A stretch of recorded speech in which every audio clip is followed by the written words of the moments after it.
सोचो, एक ऐसा एम्पायर जो पूरे इंडियन सबकॉन्टिनेंट को कंट्रोल करता था, जिसकी आर्मी हजारों किलोमीटर तक मार्च कर सकती थी, जिसका कैपिटल पाटलिपुत्र दुनिया का सबसे एडवांस सिटी में गिना जाता था।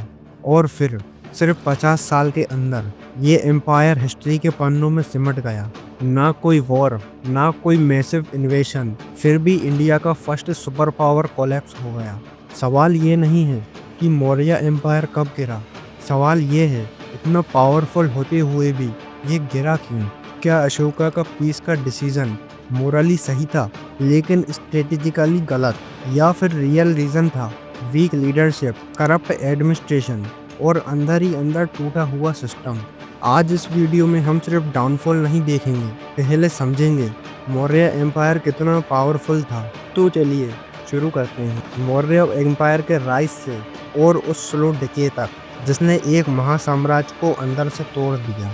मौर्य एम्पायर इंडिया का पहला लार्ज स्केल सेंट्रलाइज एम्पायर था, जिसे चंद्रगुप्त मौर्य ने लगभग 321 बीसीई में नंदा डायनेस्टी को हटाकर एस्टेब्लाइज किया। उस टाइम इंडिया छोटे छोटे किंगडम्स में बटा हुआ था और किसी को भी ये आइडिया नहीं था कि पूरा सब कॉन्टिनेंट एक रूल के नीचे आ सकता है। लेकिन चंद्रगुप्त मौर्य ने ये इम्पॉसिबल काम करके दिखाया।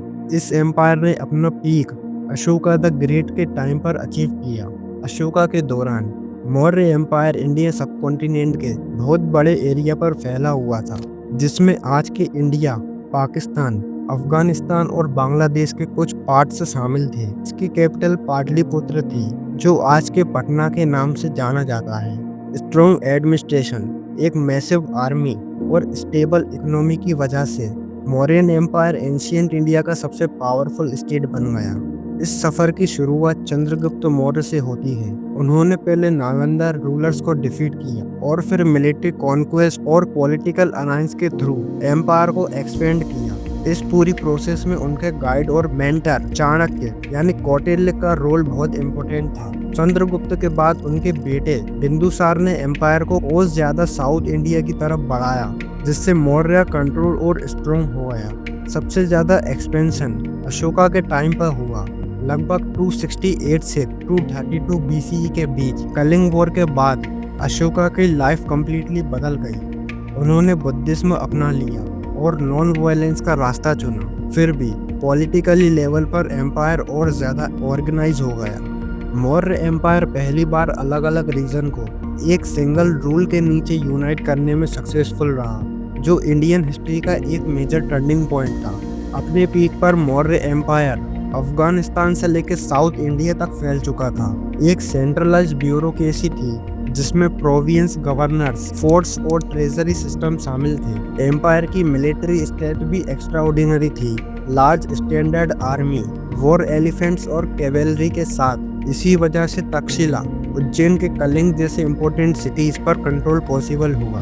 इकोनॉमिक के लेवल पर एग्रीकल्चर और ट्रेड को एक्टिवली प्रमोट किया गया। अशोका के शिलालेख के थ्रू रोड्स, इरिगेशन और पब्लिक वेलफेयर पर फोकस किया गया, जिससे एम्पायर में स्टेबिलिटी और प्रोस्पेरिटी बनी रही। इस स्ट्रॉन्ग एडमिनिस्ट्रेशन और मिलिट्री स्ट्रक्चर की वजह से मौर्यन एम्पायर एंशिएंट वर्ल्ड का एक ट्रू सुपर पावर बन गया। अशोका के बाद जैसे ही स्ट्रॉन्ग लीडरशिप खत्म होने लगी, नॉर्थ इंडिया में सेंट्रल कंट्रोल धीरे धीरे वीक होने लगा। सबसे पहले बॉर्डर्स रीजन एम्पायर से अलग होने लगी, जिससे नॉर्थ और वेस्ट के फॉरेन इन्वेंशन का रास्ता खुल गया। इसी फेस में रीजनल किंगडम्स जैसे शुंगास और इंडो ग्रीक्स उभर कर आए। अशोका के सक्सेसर्स यूनिटी मेंटेन नहीं कर पाए।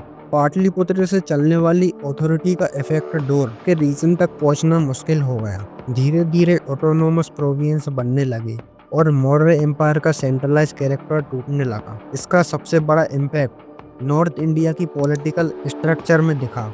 जहां पहले एक इंपीरियल डोमिनेंस थी, वहां अब लोकलाइज पावर उभरने लगी। अशोका के बाद मगध से चलने वाली सेंट्रल अथॉरिटी वीक हो चुकी थी। लगभग 232 बीसीई के आसपास एम्पायर ईस्टर्न और वेस्टर्न हाफ में बढ़ गया। विदर्भ जैसे प्रोविंस मगध से अलग हो गए वीक रूलर और इकोनॉमिक स्ट्रेन की वजह से कोर नॉर्थ इंडियन टेरिटरी पर भी डायरेक्ट कंट्रोल कम होता चला गया।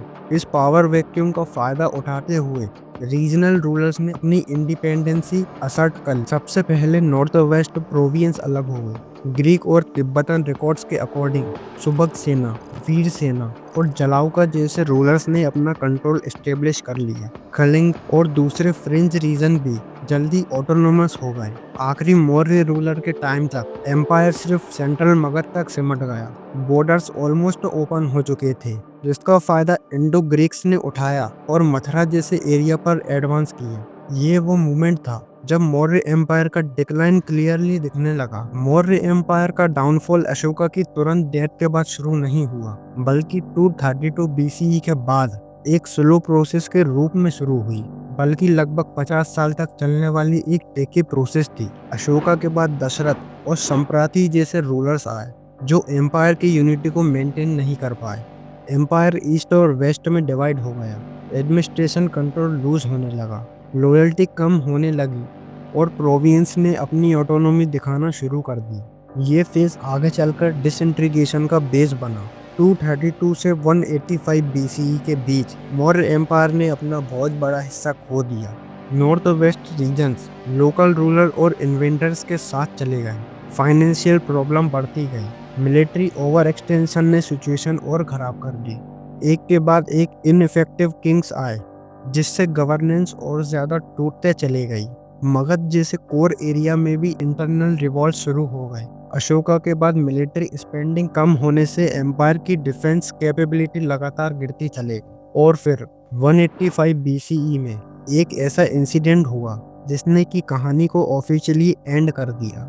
बृहद्रथ, जो मौर्य एम्पायर का लास्ट रूलर था, उसकी अपनी ही जनरल पुष्यमित्र शुंग ने एक मिलिट्री परेड के दौरान हत्या कर दी। इसी के साथ मौर्य रूल ऑफिशियली खत्म हो गया। मौर्य एम्पायर का डाउनफॉल सिर्फ एक्सटर्नल इन्वेंशन की वजह से नहीं हुआ, इसके पीछे कई इंटरनल फैक्टर का रोल था।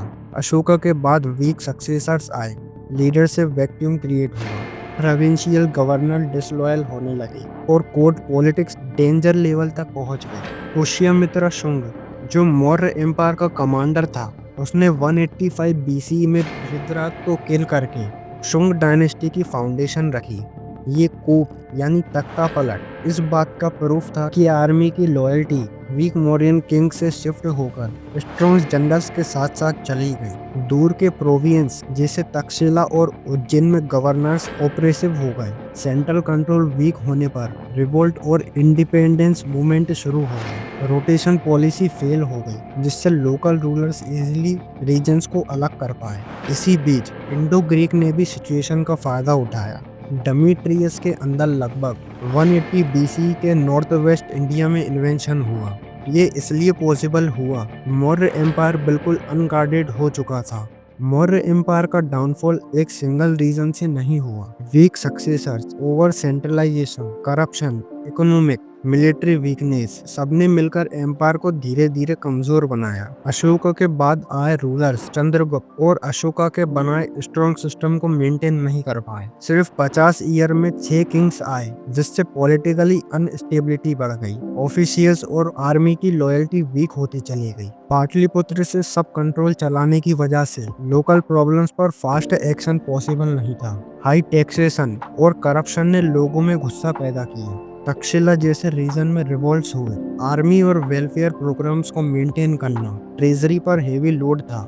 अशोका के स्तूप, रोड और पब्लिक वेलफेयर स्कीम्स ने रिसोर्स ड्रेन कर दी। इकोनॉमिक स्लो हो गई और आर्मी को प्रॉपर सपोर्ट मिलना बंद हो गया। कलिंग वॉर के बाद अशोका की धम्मा पॉलिसी मॉरली स्ट्रॉन्ग थी, लेकिन स्ट्रेटेजिकली एम्पायर को असुरक्षित बना गई। कॉन्क्वेस्ट रुक गए, आर्मी का अग्रेसिव स्पिरिट कम हो गया और बॉर्डर्स ओपन हो गए। मौर्य एम्पायर का डाउनफॉल एक दिन में नहीं हुआ, ये एक स्लो इंटरनल कोलैप्स था। अशोका के बाद ऑथोरिटी कम होती गई, प्रोविंस ऑटोनोमस हो गए, इकोनॉमी वीक होती गई और आर्मी की लॉयल्टी शिफ्ट होती चली गई। अशोका की डेथ के बाद एम्पायर ईस्ट और वेस्ट में डिवाइड हो गया। सक्सेसर सेंट्रल कंट्रोल इन्फोर्स नहीं कर पाए। कोर्ट पॉलिटिक्स बढ़ी, करप्शन फैला और एम्पायर सिर्फ मगध तक सिमट गया। 195 से 185 बीसी के बीच आर्मी का मोरल बिल्कुल गिर चुका था। इसी पावर वैक्यूम का फायदा उठाकर पुष्यमित्र सुंग ने बृहद्रथ का एसेसिनेशन कर दिया और मौर्य एम्पायर हिस्ट्री बन गई। जो एम्पायर कभी पूरे सब कॉन्टिनेंट को जोड़ता था वो धीरे धीरे अपने ही बोझ में नीचे दब गया। और यही मौर्य एम्पायर की सबसे बड़ी लर्निंग है।